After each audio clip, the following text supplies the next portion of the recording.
Hello everyone, today we talk about Islamic Maghrebine and Sicilian warfare between the 11th and 14th century for our historical regional warfare series.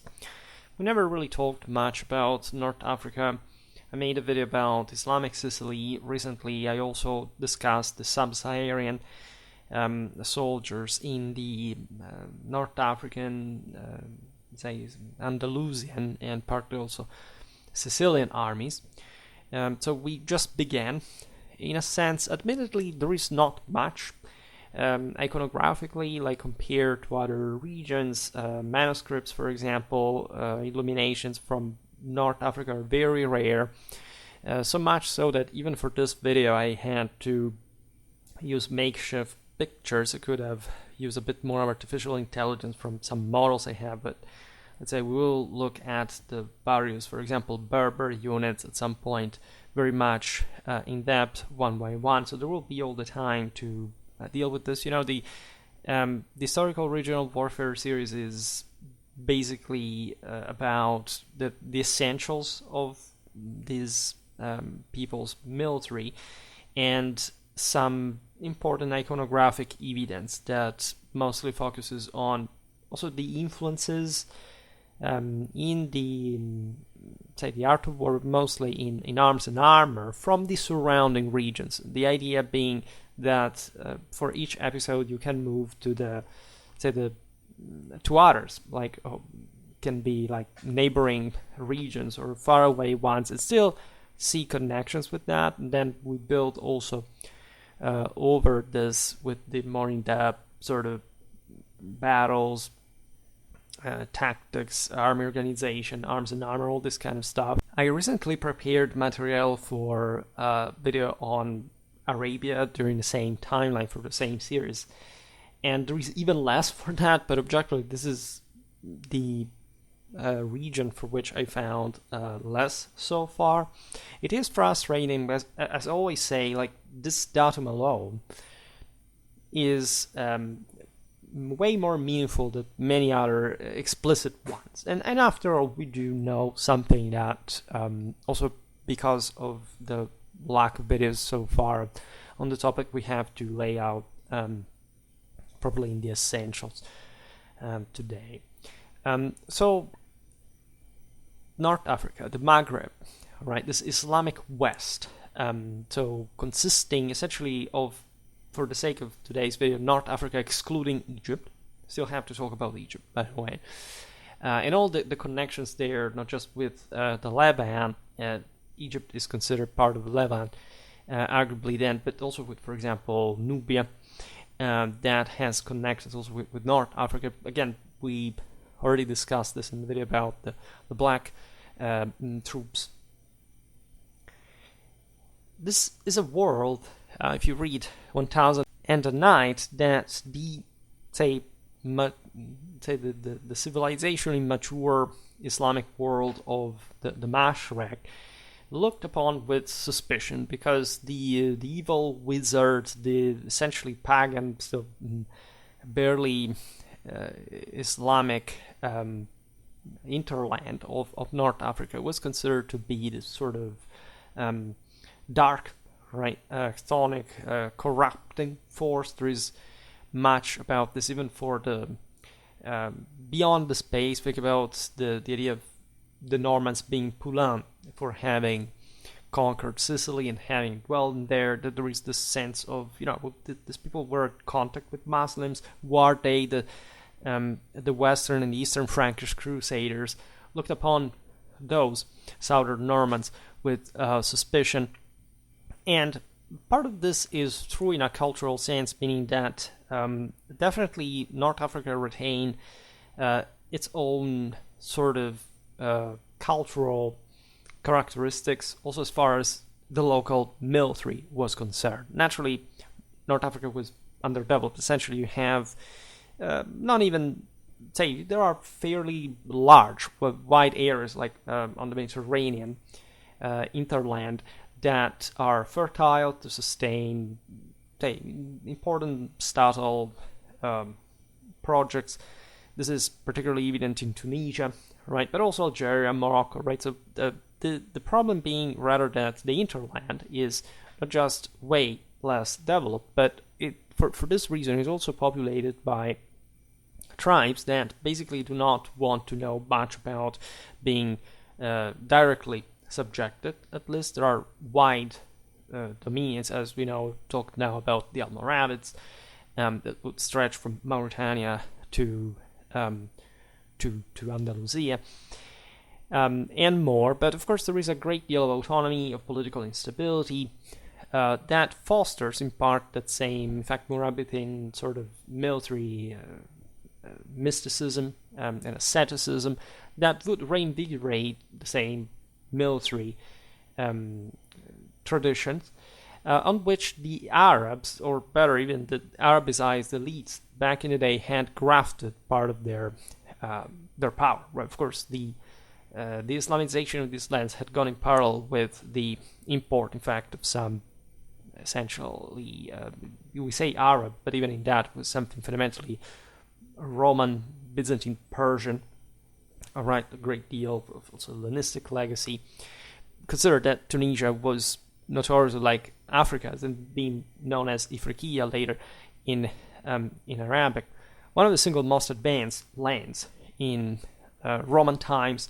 It had been heavily urbanized. It actually also been very much affected ethnically, genetically, by the northern shores of the Mediterranean, by Italy in particular, and we tend to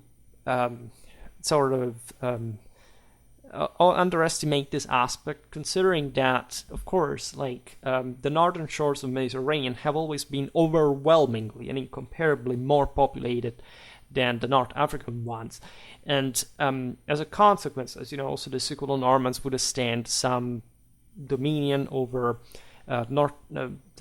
parts of North Africa, mostly Tunisia and beyond. So we will see those things better in better videos. But just for giving you an idea, as we did in the video about the Sub-Saharan mercenaries, and that there were actually also lots of Christians that went on fighting as mercenaries from the northern Mediterranean among these polities that had been consolidating in North Africa. And today we look at Islamic Sicily, that actually does not last long in here. Like, it's just the beginning of the period that remains, with an Islamic domination, that the Islamic domination of the island lasts, and that, however, would go on even after the Christian reconquest, under form especially of artistic influences, a bit just like in Andalusia. Like, we look at these as a Arabic, like essentially this had been Arabicized elites with Berber forces, in some cases some Saharian ones that had ruled a wide majority of essentially local, say, culture, like talking especially Spanish, the Sicilians, that, however, would that were quite advanced and would in this during the Islamic domination develop further some characters, of course influenced by Muslim art and more,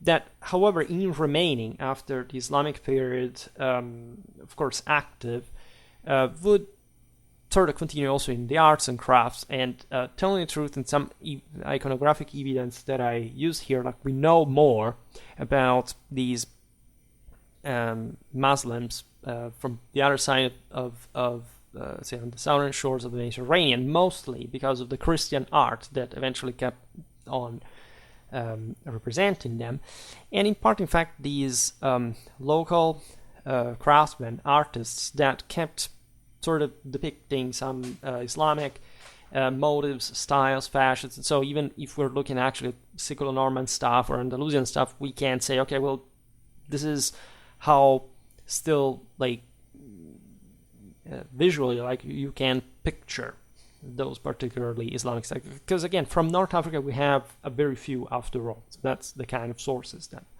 we express. Naturally, there were some Islamic communities remaining in these areas. There are, for example, the famous Saracens of Lucera that were deported from Sicily to the northern Apulian city that were probably a military colony, and that was used, in fact, by the Normans, the Swabians, even the Angevins before the latter actually put them down in a battle of blood. And therefore, there is really a lot that we have to follow in other videos regarding that sort of tradition. Here we talk instead just geographically mostly of the Islamic dominion. So for Sicily is just like the beginning, and some other, like as we're saying now, like we see some Islamic styled work of art from, say, I don't know, the 12th century. They may have even been Muslims representing that, and of course this equating also to some degree, of course, Islamic militias that had remained there because they were levied by the Normans in their traditional attire and everything, but that are also to be considered very much like Sicilian rather than some allogen element, aside from, again, the style, the material side of the story.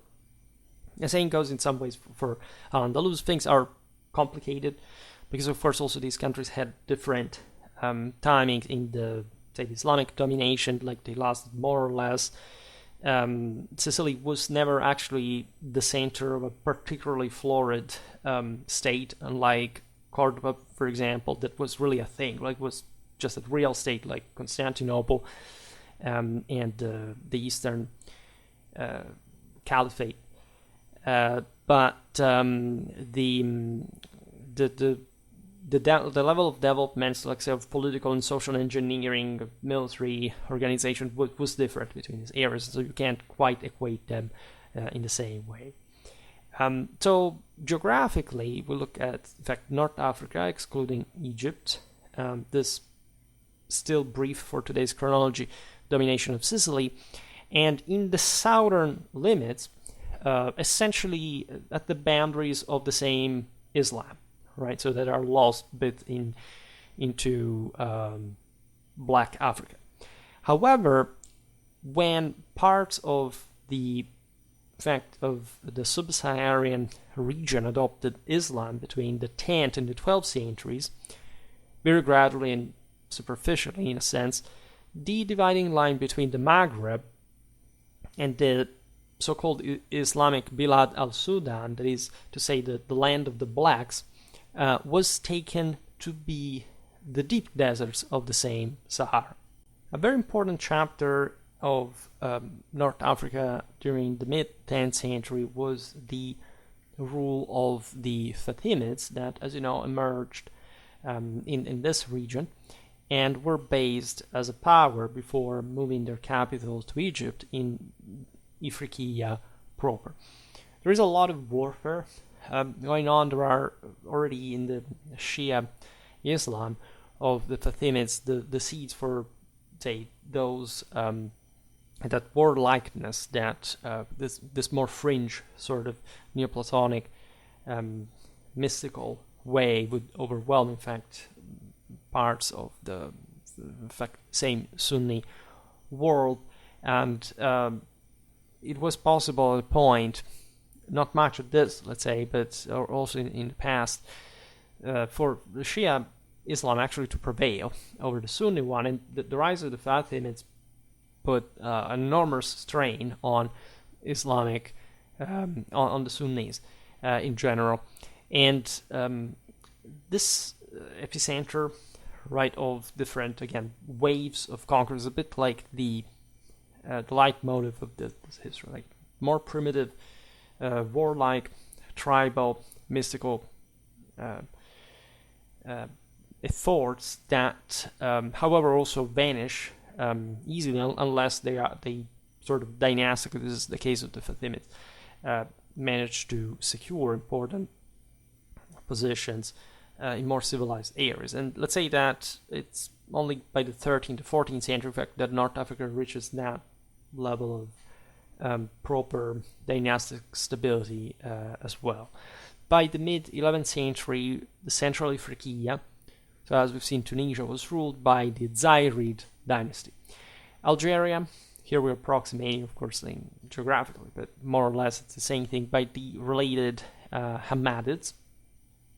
while Morocco by various petty dynasties that also favored, in fact, the rise of this new power of the far southwest, what is now Mauritania, that are the Almohads, stemming from the term Al-Murabitin, that significantly enough means the sentinels. So again, these perennial fighters, like on the fringe of the same Islam of the world, of say the limits of existence, that in many ways in their, again, ascetical practice were that sort of relevant in terms of war bands, ethos, and in fact spiritual preparation. They're sort of almost monastic military orders, similar to the much sort of more different feudal, civilizationally developed ones of the Reconquista, that made ferocious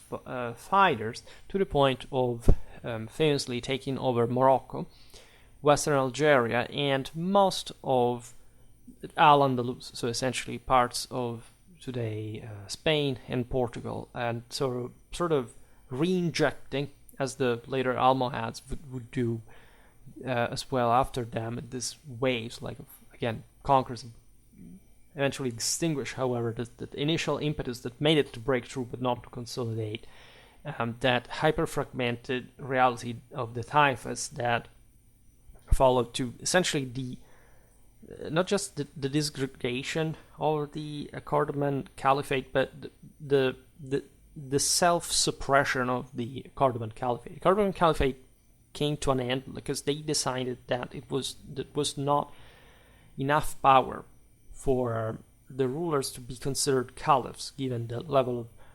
of decay, right, of actual might.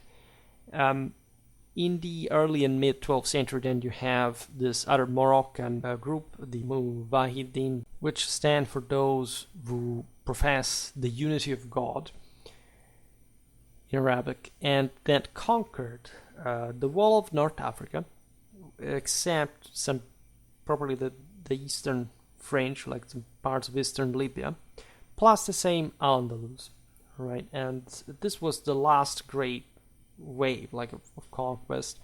The Almohads extinguished in the mid 13th century, which opened, as we were saying before, to further fragmentation from this broader universal standpoint, but also greater stability at a provincial level, especially in North Africa. So the majority of North Africans at this point spoke Berber. We are during the Crusader era, right? Berber military traditions remained fundamentally dominant and historically also unchanged. Like as we've seen, their communities were quite primitive, but they were exactly because the environment wouldn't allow them to do much more. And so locally, the warfare was kind of okay for it, and still, like by pre-industrial standards, challenging also for outsiders. But of course, the Berbers had remained, mostly behind the scenes in all this, like single dynasties and troops, etc., were out there, but there was a divide between the fertile coastlands and the semi-arid interland. Of course, the Berbers had been themselves influenced by the more advanced warfare of the Middle East during the early Islamic period, and this is really evident also in the Iberian legacy that really displays lots of material connections with the Middle East, even Central Asia. At some point, as we will see, there were some Turks around, as well as single war bands. Nevertheless, most Maghrebine armies would keep consisting of the typically unarmored or lightly armored infantry using javelins. This is not just cavalry. Of course, there was a lot of raiding warfare, that the Romans had brought camels to this area of the world. I also made a video back in the day about the Battle of Mammes in the 6th century. Of course, they had horses from much before, but the the actually prevalent type of trooper was an infantryman, right? And also because, of course, horses cost, after all, and albeit this is a semi-nomadic society, still it's fundamentally territorially based. Like it's not like in the steppes that they moved from everywhere. They had much margin of maneuver. The corridors across the Sahara are very narrow, right? The rest is desert. But it also gives you an idea of how individually toughened by these circumstances these troops really were, how primitively crude and brutally effective could be, like from an individual point of view. Regarding armament, we look at javelins, spears, and distinctively large leather shields, which show you how there was a lot of missile warfare going on. I talked about those leather shields in the video about the sub-Saharan soldiers in the Saint Guy's armies. The point being like being fast, agile, skirmishing, and protecting yourself with enough extension, like not being particularly heavy, having a heavy shield, because heavy infantry is there, but again they're so poor that they can't afford too much more than that. And the also cohesion of these forces mostly depends on the moral drive. So as we will see, the Almoravids, the Almohads, had managed to coalesce like an incredibly effective military system for such regional standards. Would be able to again overwhelm great parts of the Iberian Peninsula, so subjugating peoples that had historically nothing to do with them. I mean, the same as we've seen, Muslims had been in Spain for centuries, like had a few to do, like culturally, ethnically, and linguistically with these guys. Still something, but not that much, meaning that these were new conquerors also for the same Islamic rulers in a way. So in that case, there would be some level of compaction, as we'll see how. We don't see many swords, nor archery, which, still talking about the Berbers here, of course, does fit that sort of less affluent reality.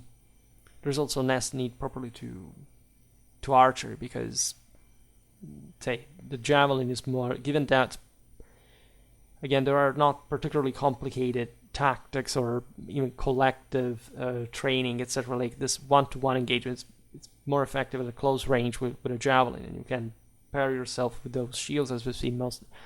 Again, the javelins are more damaging than arrows. Just you must use them at a closer range. Naturally, there were heavier elites of Berbers. We'll see all this because we can even document it to some satisfactory level. But overall, right, the rest of the troops was lighter. And the interesting aspect, however, of these forces is that they were quite disciplined in the sense of like mostly say ground holding, for example. So essentially in defense, as we were saying, there is not this enormous possibility of carrying out complex maneuvers and combined arms tactics, but these guys don't back down, right? They tend to get themselves killed on the spot. This is a tendency that we have seen, for example, from some Nubian troops for example, in the same Fatimid armies against the Crusaders. You have incredibly primitive peoples, such as Sudanese spearmen and bowmen, that are able to withstand for an entire day the Frankish heavy cavalry charges, finally breaking, but still, being essentially the most courageous component of the host, and otherwise also more civilized Egyptian force. But going back to the Berbers, when we look at the aforementioned javelin and the large leather shield, which essentially had the same function of armor, because there was often no armor at all, right, for these guys, would remain, in fact, the most characteristic local equipment until at least the early 12th century. We observed how a minority of Berbers fought as horsemen, generally coming from the more powerful nomadic tribes of the semi-desert fringe, of course. So we're looking at the Sanhaya, for example, Zanatha, right? These are famous clans that managed to reach a level of homogeneity at the provincial level, and that can participate to the massive waves of the towards Spain as well, and as such, they are more affluent. They control more clans. Like there is also, like in the Berber societal organization, a subdivision between those say who make war, those who say instead learn, those who trade, and so there is a level of greater collective training among these forces that use more cavalry, they have more surplus, they have better arms and armor, and they can get tribute from larger populations, including the ones that are to some extent more civilized than theirs, but they're sort of temporarily, more fragmented, weaker, and will end up under their control, and also for seeking for protection, right? In a situation of power vacuum. And this is a bit like in perspective, like what these Africans do in Spain, right? Of course, Spain, Al-Andalus is way more advanced than, say, Morocco or Mauritania, but it's also exhausted, fragmented, and soft in this regard. So there's nothing better than politically fragmented and economically rich area, which doesn't mean also that these guys would exercise from North Africa like a civilizational force. Like they would actually be used just as the military, and then their leaders would establish in fact a rule, right, a dynastic rule on the basis of what had been the previous Spanish guys, right? So there is all a cooperation between this conquering element and say also the local militias, etc. This is not what we're looking at today, because today we don't talk about specifically Spain, Islamic Spain. So you will see this better in many other videos to make it really clear. But of course, these are the same people that eventually will go there, and so it's important to realize also how they fought already. By the 11th and the 12th centuries, the elite of such Berber cavalrymen wore essentially the same panoply of the Arab horsemen. So this is obvious. The elites are always the more international. They can afford better armament, better equipment, and as such, they also fight with that heavy shock function that is really present everywhere. However, the social certification renders this elite armored force narrower than the one of other areas. As a consequence, the majority of this Berber armies would remain unarmored and simply using spears, javelins, and also combined armed tactics. The standard tactics were what the Arabs called for their own warfare, and that basically equated to this one for also unrelated reasons, not just the fact that say the Islamic invasions had influenced the local warfare. We're talking about the famous Karva Far, hit and run tactics, and so repeated attack and withdrawal that could be carried out just by the single arms, or better, like combined arms as well, meaning the say infantry, as we've seen, the spearmen and javelin men, say few minutes of melee with the heavies, and then the javeliners coming back in for allowing the withdrawal, keeping on skirmishing, or with proper cavalry, like the heavier element, of course, just charging in and then withdrawing and being supported by infantry in the process, both in attack and in defense. So we should study specific engagements. It's not easy really to understand how these tactics work, at least in every single place. We know that they were mostly used, but perhaps we just need some more specific video in order to explain. It's not that complicated. We also see over this period, from the 11th to the 14th century, a steady decline in the direct Middle Eastern military influence. The reason being that this part of the world, as the others, is actually starting to grow more consistently and allowing for local governments to develop, more characteristically effective armies, mostly fueled by the local traditions. The golden age, so-called golden age of Islam, is over, right? So there isn't as much connection between the various parts of the Islamic world as before. As you know, if you look at the Maliki doctrine, some of these groups that we exemplified here were very invested in the, theological disputes. Were all I made a video specifically on the Maliki doctrine for the Al-Murabitin. There were intense connections between southern Spain and South Arabia, like this kind of connections here. But from the 11th century, you have the Christians taking over the Mediterranean, and most contacts during the Islamic Golden Age had been carried out through the sea.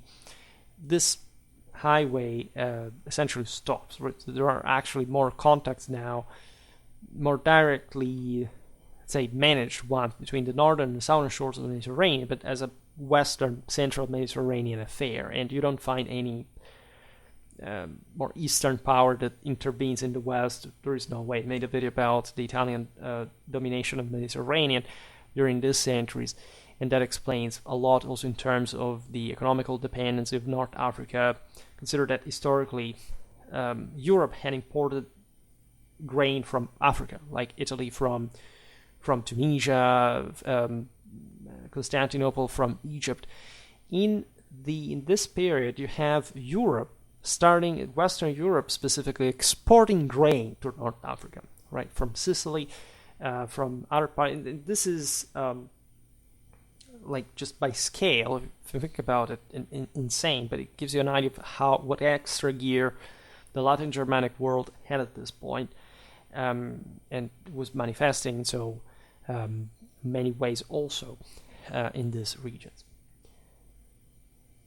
There is a paradox in this decline of Middle Eastern influences, because in the mid-11th century, North Africa had been invaded by further Arab tribes, which is a slightly lesser known thing, but you have the semi-nomadic Banu Hilal and the Banu Sulaim, which somehow did not help the Maghrebine development, as they destroyed a great lot of agricultural bases during their warfare, their scorched earth strategy, and more in Libya, in southern Tunisia, isolating as a consequence the Maghreb from also that connection, especially had remained with Egypt tendentially.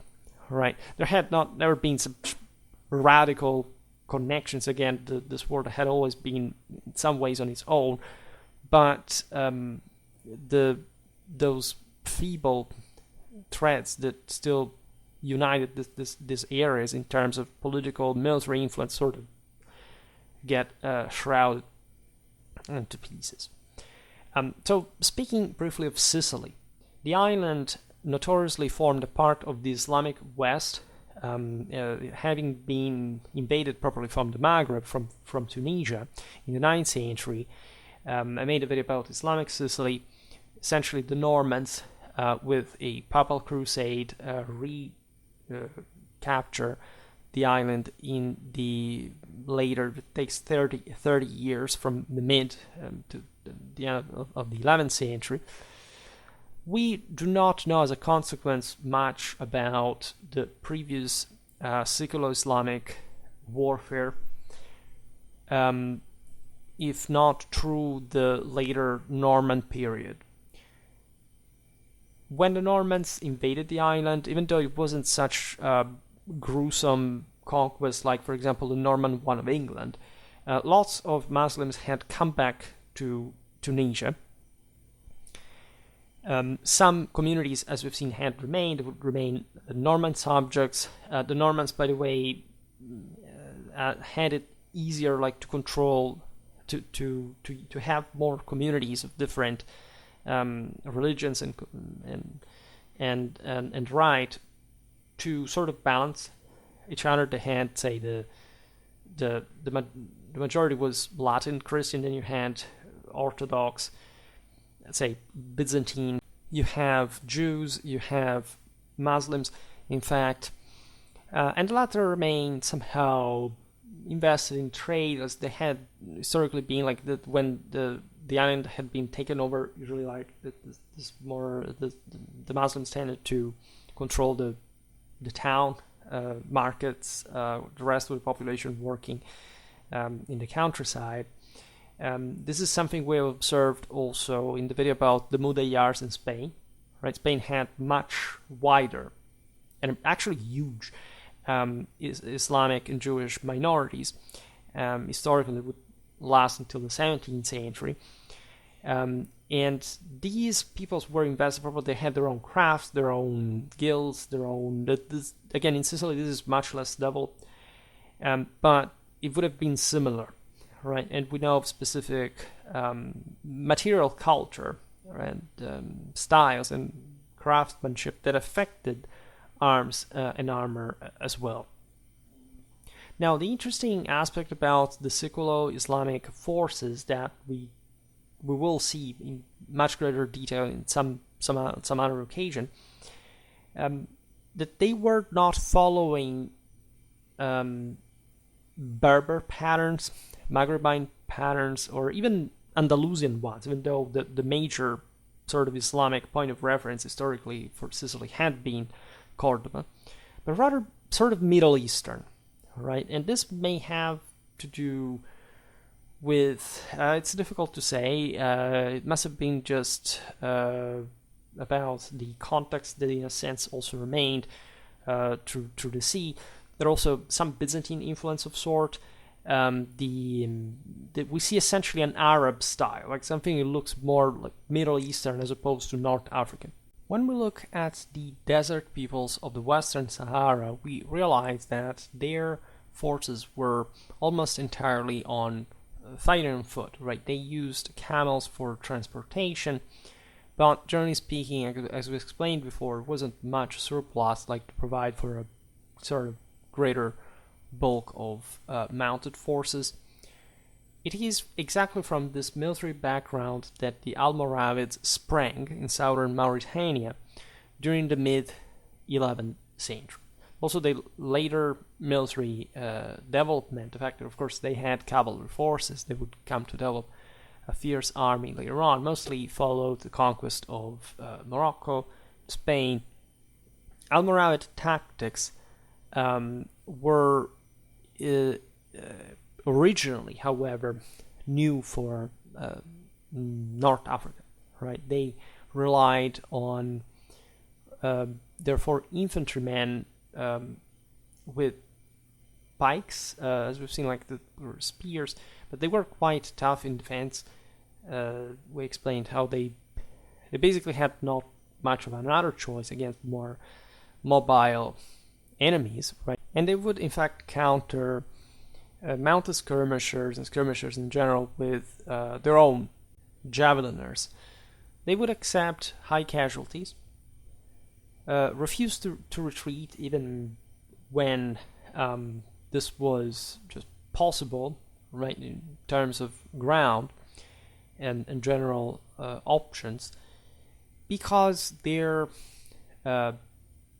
radical faith would essentially prohibit them to do so. For a similar reason, they would, however, not even advance against a beaten foe, because truthfully, like, it was all one with their fighting style. They didn't have the capacity to pursue an enemy without effective mounted forces, and so it was just like psychologically taking on the meaning of we will advance no matter what, as compact as we are, as tough, like as heavy infantry as we are, and we will not search for anything else but just like walking into places. And if we have to fight, okay, but we will never retreat in any way. Also because breaking formation in that sense would have exposed them to the fact the enemy cavalry, once the battle line is broken, in that sense, it's true also for people who have cavalry, telling the truth. But there was a good amalgamation between these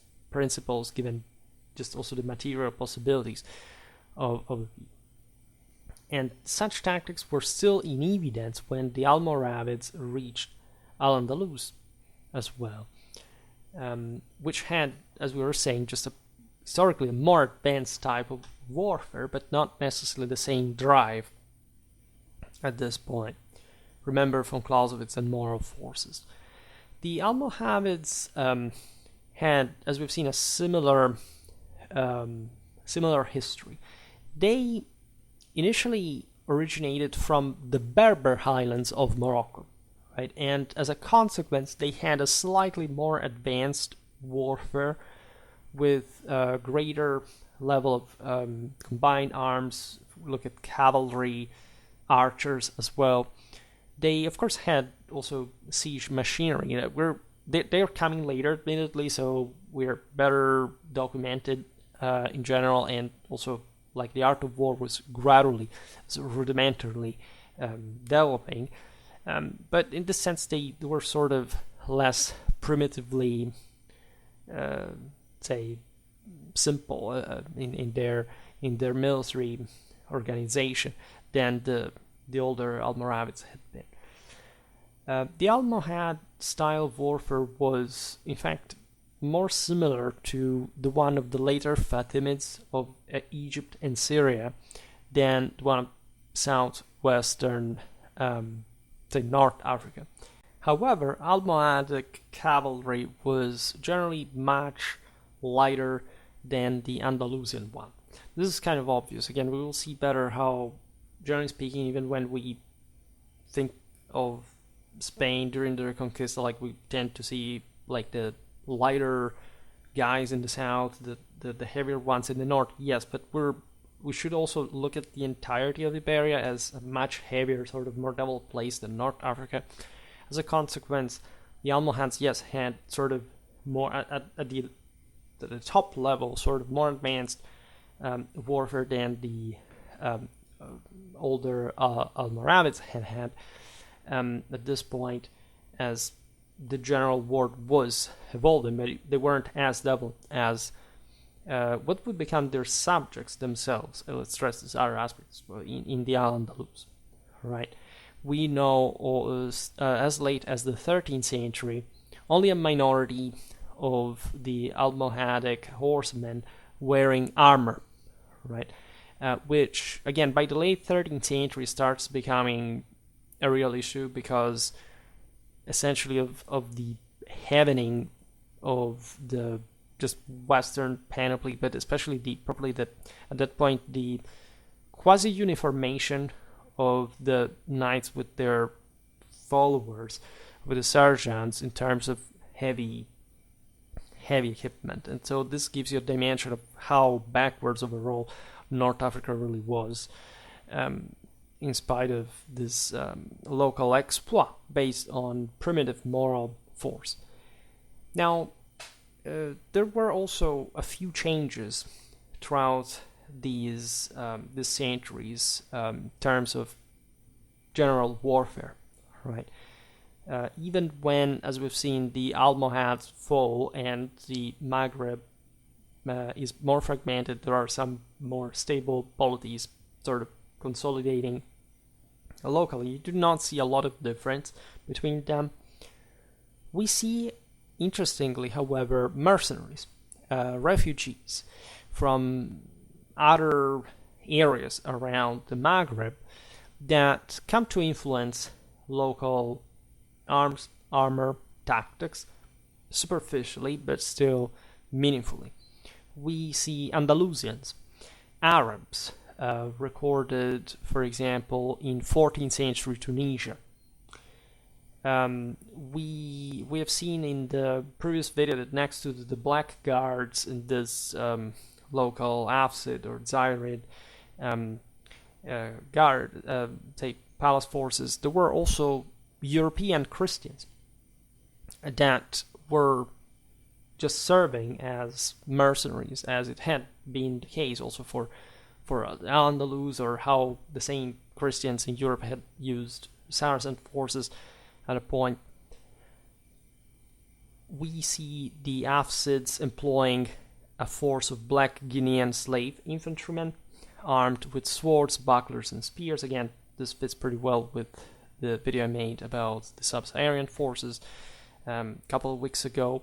The Zirids of Algeria had done already the same before the Tunisians. We even see Mamluk refugees in 14th century Tunisia, which sort of makes sense because some people from Egypt, for whichever political necessity, would have to flee, like their home, and just as say mentally nomadic they were in origin, but they wouldn't have problems in that kind of relocation. We see, in fact, at that point, an important Mongol influence, even as far as Tunisia, with the adoption of curved sabers. That is something, as you know, that derives mostly from the Turco-Mongolian side of the isle, and the Mamluks were coming from the most disparate parts, like of the Rus, sometimes probably Central Asia, etc., but the Caucasus, Anatolia as well. And the Mongols had severely impacted at this point local warfare. You know that we'll see now better also from the iconographic evidence how the originally Arabic and even before Persian and Roman style swordsmanship contemplated straight blades that would remain. You find them right in many different places before the Mongols sort of cut that completely short with essentially just curved single-edged ones. We see many foreign fighters also in Morocco. The Andalusians would go fight in there. Interestingly, so this is post Las Navas. This is when the Iberian South is in Christian hands, but there would be lots of locals that would find a living in the Moroccan armies.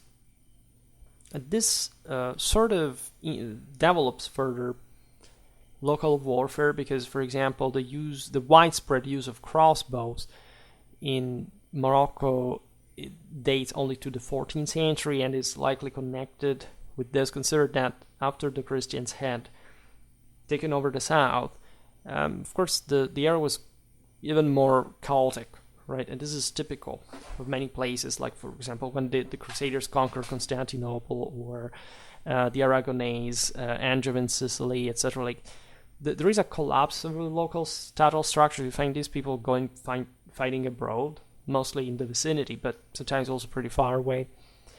So there was actually a lot of traffic, especially between Spain and Africa. We see the aforementioned Moroccan crossbowmen both on foot and on horseback, which was really typical of Western Europe at this point. However, in North Africa, as in the Al-Andalus, we would have seen more mounted missile troops on a regular basis. So the crossbow adapts also to that more hit and run skirmishing reality you could have found more pronounced, certainly so in North Africa. There were a few, but still, some European cavalrymen. Because these Andalusians we talked about before could be some of them, but mostly were former, like they were Muslims, right? They were Mudayyars, and some of them would just sort of decide to go live in North Africa, or even just go there because they could find an opportunity as mercenaries. Also, probably with some greater chance of social promotion than, say, in the Christian North, which sort of makes sense.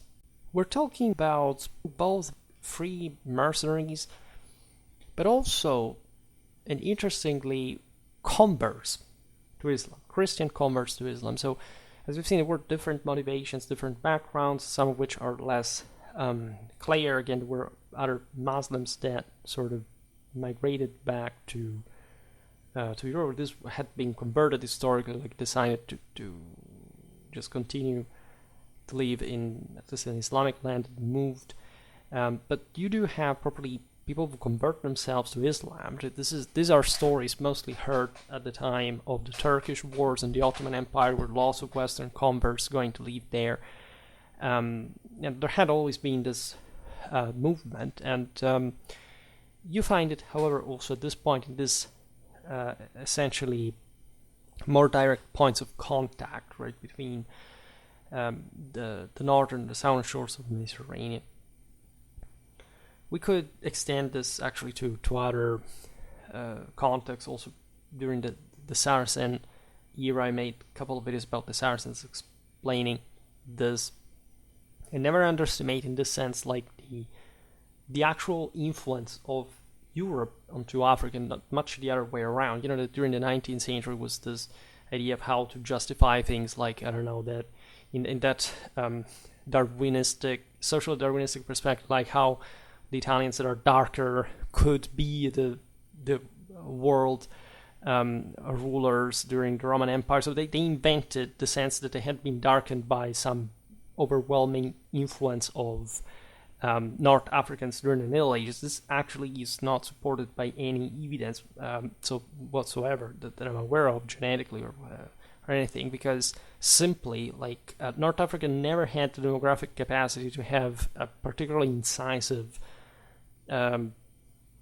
influence on the northern shores of the Mediterranean. Just, yes, Sicily would have been surely more influenced by North Africa than some regions in the north, but the sense being there being some very strong power ratios that you can't quite ignore. I mean, powers like, I don't know, Kingdom of Sicily was one of the most powerful and stable and centralized kingdoms in the world at the time. They extended their control, in fact, also on the surrounding. There is properly the end, right? The violent end of Saracen basically controlling system. You have the Italian maritime republics sweeping the western, the eastern Mediterranean, participating to the Reconquista, to the Crusade, and there is not much more room properly for influence. But you have, in this sense, a lot of influence on North Africa as well, and this is notorious. Like, if you look at the various, I don't know, Genoese trade posts, colonies, etc., they arrived as far as Guinea, right? They were, of course, heavily involved in gold, ivory, a slave trade, and they made an enormous amount of money. And they were all physically there. There were lots of outposts on the North African coast, like with all the Portugal control, fundamentally also of other Islamic powers, as far as Egypt. But we'll talk more about that. In any case, I made, as you know, lots of videos about medieval trade, and we often discussed this very topic. For this great importance, you have to relate this also to military affairs. As I was hinting at before, By the way, the Christian, or say European convert forces mostly came to serve in Morocco and Tunisia, talking from the 12th to 14th century, at least as far as our chronology is concerned. We know of actually Western knights in the local palace guards until the Renaissance, right? Without mentioning some of these powers would be allied with the Christians against the Ottomans later on. Anyhow, as I was hinting at before, we have even Turks at this point. It's not strange. We see mostly mounted troops or horse archers with some, heavily armored elite among them, from the August tribe, having reached as far as Mauritania in the late 11th century. Now, this is really insane. You think about that, because first of all, they would have participated to the same Al-Murabit epopee, which is very fascinating, and this is completely normal. That this group had been essentially ousted by the Seljuks that were had been in turn like a part of the Oguz dominion. And so when these were well everything, like some August Turks may have like migrated with, we're talking about pockets, war bands, like nothing particularly large, but still like relevant for us to appreciate it, as far as Mauritania. Shows you what we underestimate as always, like that is human mobility in general. And it's likely that some descendants of these Turks were still autonomously, let's say, identifiable that as a community, as a distinct group to be found in Morocco as late as the 14th century still. Naturally, imagine the influence in arms and armor there, right? The various connections. Of course, there had been some gulams also in previous times, coming from God knows where, for instance, the beginning of the Islamic era. But here we are documenting the specific times. There is finally some interesting reference to Maghrebine gunpowder mentioned for the 13th century by, however, 14th century sources will use some sort of strange terminology. Such early reference, if true, would place the spread of gunpowder proper in North Africa basically as the first place both in Islamic world and Europe. However, it's unreliable. It wouldn't, let's say, also firearms wouldn't really have, as you understand, the induct to develop effectively, at least in, say, the late medieval European artillery parks style, for example, in North Africa, right? But never underestimate the fact that the technology was available, that we've seen it in some of the least developed places in Europe, like every place has firearms, right? So this happens in North Africa as well, and this firearms were certainly used in the Islamic West during the first half of the 14th century, and there's nothing strange why they should have not been used in the Maghreb as well. By the way, countries like Italy were also like on the forefront for the, say, chronologically, but also for the level of development. The Mamluks were dramatically advanced, just as the Venetians, especially in our artillery in this case. So surely there was some important connection there with these other powers. There would be like a sidebar under Reconquista, because the Nasrids, as you know, were backed by the Genoese in the anti-Aragonese Venetian alliance function, and so the 14th century crisis opens to some sort of greater, like whereas before there was like a more or less defined, or at least more compact Christian versus Islamic bloc, there was always sort of permeable. At this point, you stand powers post-crisis fragment more territorially, as we've seen, more provincially, and so they tend to interact with a bit more different logics than this major, like, say, holy war pushed waves of conquest, reconquest from each other. So let's pass to the iconographic evidence, because there isn't much, as we were saying before, but what we have is fascinating to observe. So first of all, we have some ceramic fragments from Sabra, where in Tunisia. This finds date to the 10th, 11th century. They're preserved at the Benaki Museum of Athens, Greece. The inventory numbers are 11761 and 11762. They're very simple, and we don't, like, it's difficult to properly even look at them as detailed sources, but latter, in fact, do not exist, so this is basically the best we get. We see a horseman using a long spear and a small round shield, which would have been pretty typical. Like in the style, is very crude. We can see essentially some form of mail or kilted armor. It would have been also pretty normal. For this time, substantially heavier. This guy would have been an aristocrat. Like, this is what it would have been mostly represented on any piece of art, especially at this point. Then we see two combatants, probably wielding swords. We can't really tell. There's a great similarity between these fragments and the ones probably from the ceramic wall plaques of the same Sabra that make us understand, of course, there was a Tunisian strong connection here. We see cross-hatched coats.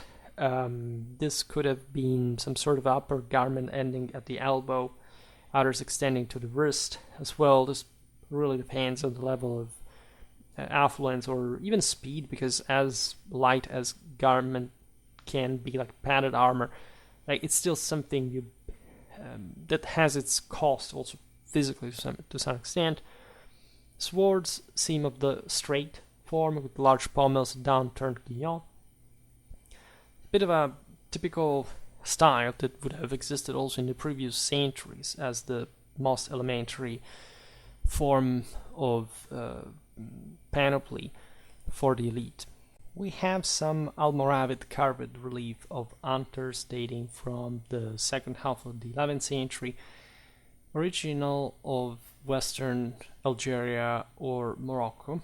We do not know. They're preserved at the Archaeological Museum of Algiers. We don't really have a clear depiction of weapons in this relief. However, the wall visual art here is definitely similar to the Fatimid Egyptian one in style. The infantryman depicted holds a spear. The horseman has also some kind of weapon. The saddle seems to be quite high, with a flared cantle, that is the raised curved part at the back of a horse saddle, which suggests actually some advanced shock cavalry capacity of some sort, like the necessity of being, more firm on horseback and, avoiding to fall.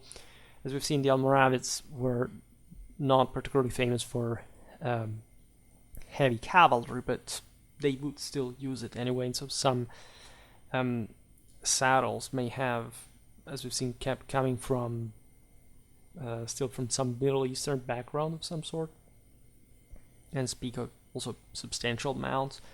Think about Berber breeds of horses actually being quite praised. The same William the Conqueror had such type of horses, like they were imported in Europe, etc. Like the capacity of sustaining that locally for heavy cavalry forces is a different way from the type of horse breeding it was taking place in feudal Europe, in a very different environment. So you can have these differences even in the same breed of horse in cavalry development. At the Metropolitan Museum of Art of New York, in the number 17109-241, we have a carved ivory box from either Sicily or southern Italy, dating to the second half of the 11th century. I inserted it also in this videos. Those guys looking all stern at the corner, like very elongated in figure. This is very Fatimid art looking, right? We have also Western Islamic, say, iconography being pretty similar to this. So again, this may have easily been some Islamic craftsmen artists in Sicily, in southern Italy, that were aware of the current Islamic styles. These figures may have been wearing hauberks. At times they were hidden by garment, padded armor, etc. Spears of some huntsmen are small. We see very convex shields, and these guys may have been armored as well. In any case, we are observing here some sort of more hit and run type of fighting rather than probably a shock one. So definitely lighter standards, especially for southern Italian and Sicilian warfare at this point, and definitely like Islamic in style. We have a helmet preserved at the Museum of Cairo in Tunisia. This, as you know, was also the center of the originary Islamic dynasties in Tunisia. It was built properly from scratch, would become one of the most important centers in the Islamic world. This helmet dates to something between the 10th to 12th century, right? It's a nice piece, but it's not really considered in studies. It's very peculiar for the Mediterranean. It has a neck guard, however, very similar to an early 13th century Moroccan manuscript depiction, pointing at perhaps some sort of North African original design or something like that, preserved over the centuries. We have a sword from the wreck of the Agai ship. This is of the coast of Provence. We are in France, and as you know, until the 11th century was an Islamic presence in the area. And this sword is, in fact, North African in origin. It dates to the 11th and 12th century. It's preserved at the Museum of Underwater Archaeology of Saint-Raphael in France. It was initially thought to date to the 10th century, but it probably comes from later time. There were movements of Muslims around, like it's not even that the Christian supremacy at sea would simply prevent anybody from crossing, having exchanges, or even pierces still. What is interesting about the sword is that it looks actually very European, right? We have also fragments of a leather scabbard. However, there is one very distinctive feature that points at the Islamic origin, that is, in this case, probably from North Africa. We were not completely sure, but, which is the shaped tang, following the outline not only of the lost grip, but also of the lost pommel. We have then a carved ivory box from Sicily dating to the 11th century, preserved at the Staatliche Museen, inventory number K 3101, Berlin. A warrior leads a loaded pack horse by a long rein, and he carries two double-ended javelins, and probably has a large round shield behind his back. That's one of the best figures. He may be wearing a male hauberk, right? This may end at the waist. That would sort of typical of sort of Levantine armor, but it's more likely to extend inside his kilt. It shows, again, the pretty good prototype of an elite soldier at this point. We have a carved ivory elephant from either Sicily or southern Italy dating to the 11th century is preserved at the Metropolitan Museum of Art, inventory 043177. We see the guy, a warrior, with a mail shirt or hauberk. He has also a small handheld buckler. So again, this tendency to have like even armored troops, but with sort of smaller shield, make these troops more dynamic, etc. The sword is very much like you would expect one from North Africa or Islamic Sicily at this point. This would evolve later in the Moroccan flissa, right? It's something somehow typical of this region, that region of North Africa in the later centuries. The main characteristic of this sword is that they don't have a key on guard below the hilt. Then we have a sword from another carved ivory elephant from Sicily or southern Italy, dating to the late 11th century, preserved at the Musée Crozetier at Le Puy-en-Velay, France. This is very crudely represented, but it may even indicate that it was like a post-Norman conquest of Sicily product of some sort, because the Normans brought something slightly less refined in art. They were more, feudal and militarized, etc., and just from an area that was it had distinct traits of primitiveness as well at that point. However, we see that there is a very strong similarity between the mail hauberk of the previous source, that in this case clearly extends below the waist, by the way. So again, this may have even been made by Christian artisans. We have no idea, because the styles would have just been quite mixed, like there are artistic licenses of some sort and so on. It's a small shield, deeply convex in form. The sword also lacks key on, so this does tell us that there is some connection with North Africa. The deeply convex shield has to do with some, in this case at least, capacity of deflecting blows as heavier troops with heavier armor. But the fact that it's small also tells you that it's mostly like happening in a lighter context of say, compared to the much larger kite shape used by the Normans, for example, by the Westerns in general. We have a ceramic architectural plate from the aforementioned Sabra Palace, preserved at the National Museum Le Bardo in Tunis. This is showing a bearded archer using a recurved bow, which points at a composite construction.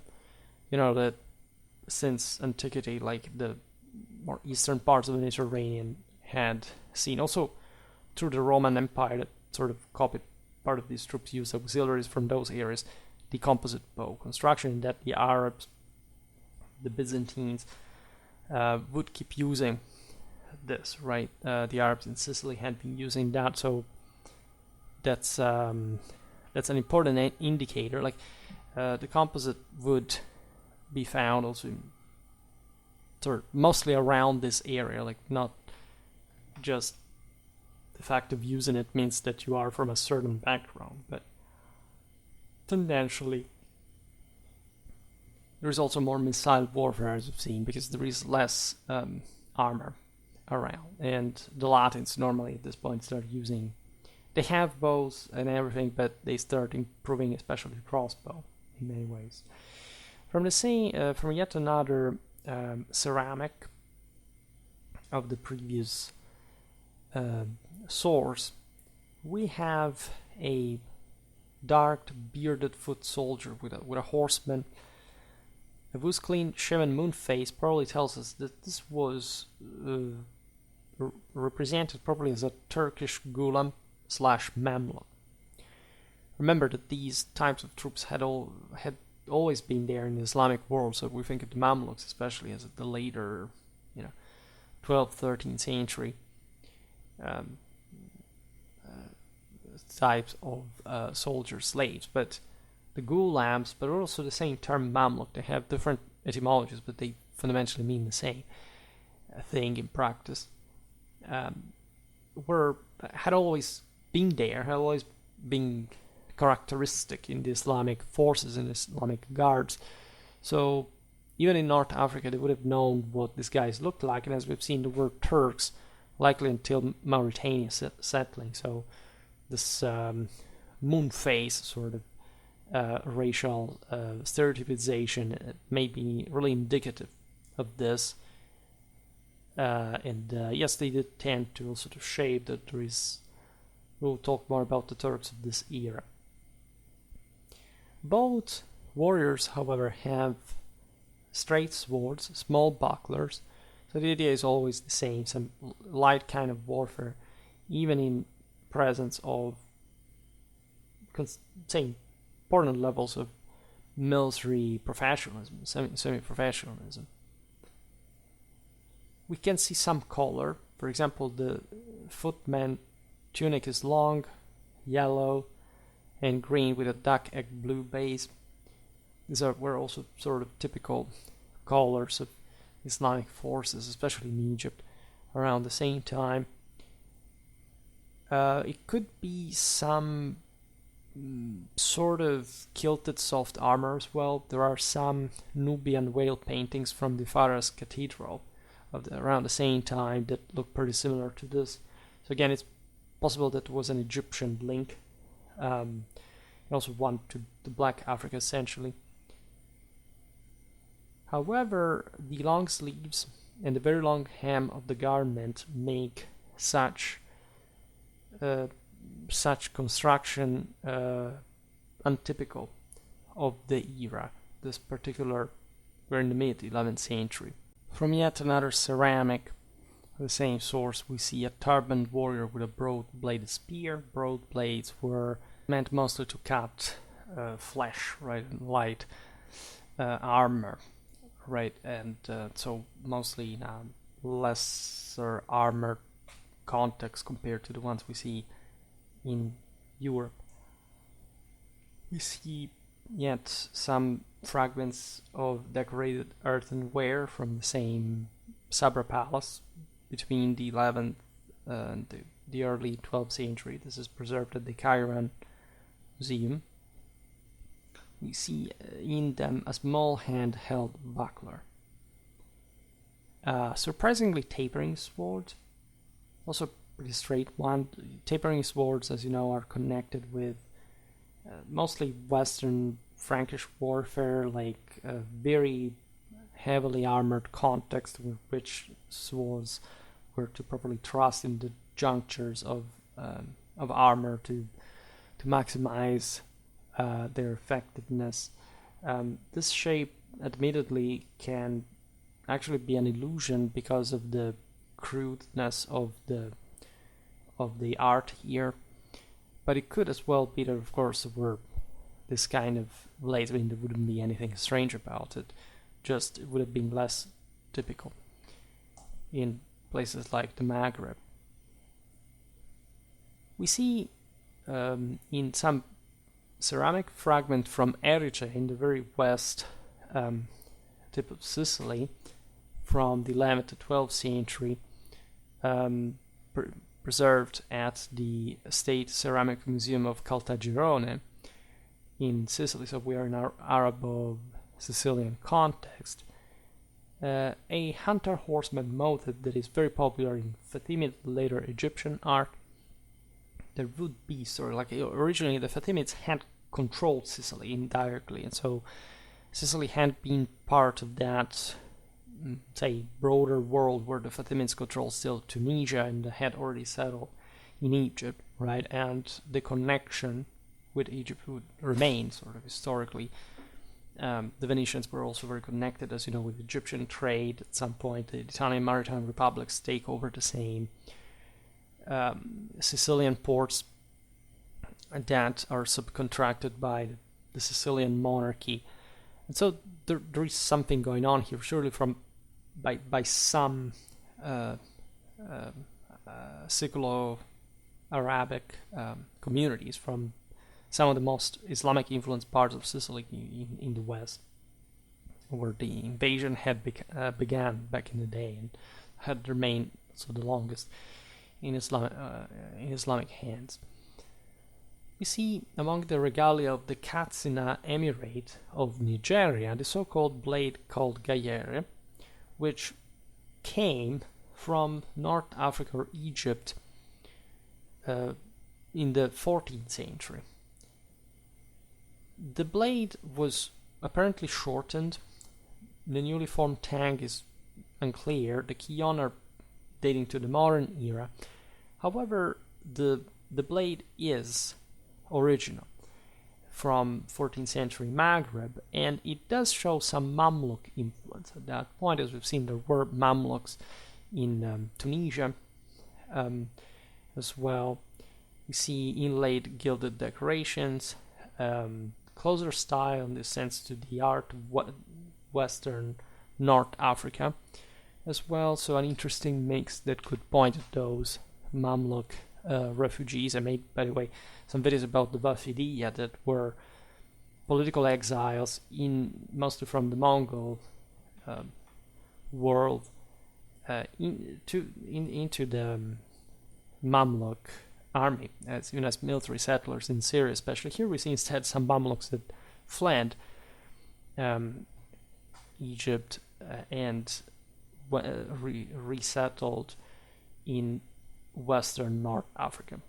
And this word that is treasured, you see, in places like Nigeria, like those words must have been for black Africans so precious and advanced, like so there was some great pride in owning them, right?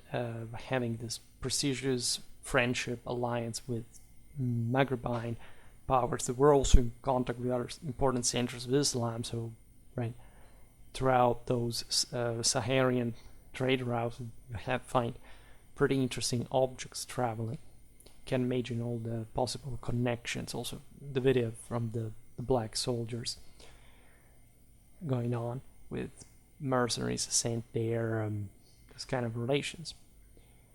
We find a helmet at the Museum of Islamic Studies of Ruqada in Tunisia. This has no clear date, right? Some say it's Afsid, so we would be from the beginning of the 13th to beginning of the 16th century. It's surely North African. There is, however, an important connection with the Islamic helmet from Kamalzen, which dates to a much earlier period. In fact, both helmets have the same shape. There is no decorative straps across the surface. They are of the so-called badiyya, this egg-shaped type as well, so we don't know better. Finally, we have, as we were saying at the beginning, one of the few manuscript illuminations from North Africa. This is the manuscript preserved at the Vatican Library of Rome, and it dates to the early 13th century. It's a book of the stars produced in Ceuta, Morocco. So it's pretty rare in itself, and very, very rare in general, like for North African standards. The Book of the Stars, as you know, we've used the illustrations from the videos from the Middle East, and we'll see it better for Egypt as well. More or less, they copied each other in style. Also because they have to do with, in fact, the constellations, designs that you can't really change too much at least in the points in the distance between the position between the stars. And needless to say, in fact, this illumination is very similar to the one of the Eastern Islamic and Egyptian, but also Persian types. We see, however, some actual late 12th, 13th century Moroccan equipment. Some of the military details we can and figures we can see. There's a guy with a turban wound around his helmet or hat. This would be Perseus, wielding a heavy, non-tapering broadsword. This is very typical of the era again, this more lightly armored context in which you didn't need to trust too much with a sword, but just to chop, chop, chop, right? We see decorated quillon, large pommel, and we see another very interesting figure wearing a conical helmet that is very similar to a European bassinet type, with all the extended neck guard and all.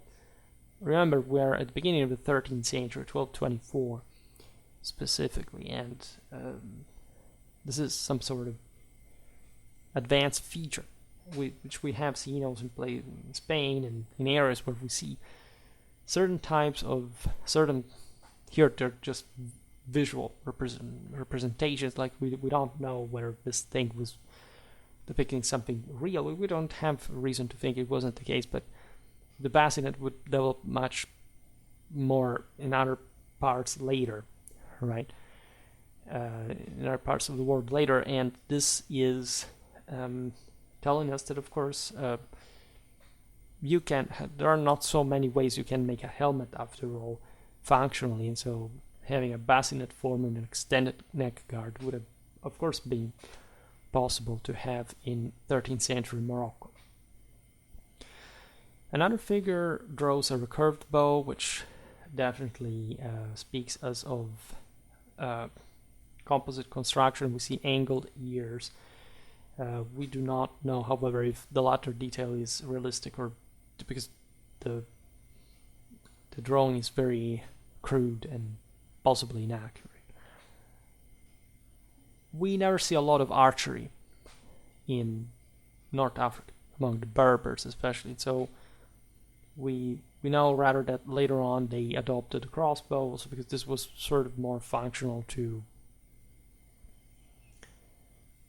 in part to the type of infantry, the more sedentary ones at least, that required less training and somewhat fit also this more primitive context when you would imagine to have bows like more likely. But as we explained, there wasn't too much that in the Berber context, like the bow per se could really do, especially in a broader, collectively concerted fashion. The crossbow seemed more easily handleable, and eventually, like, it would remain for a considerable amount of time also after the spread of firearms, as we know. Very well, we've looked at this context that we really lacked to some extent. I'm glad to cover these areas that will surely come. Again, they hadn't arrived up to this point. It's because, of course, there were more chances for them to now.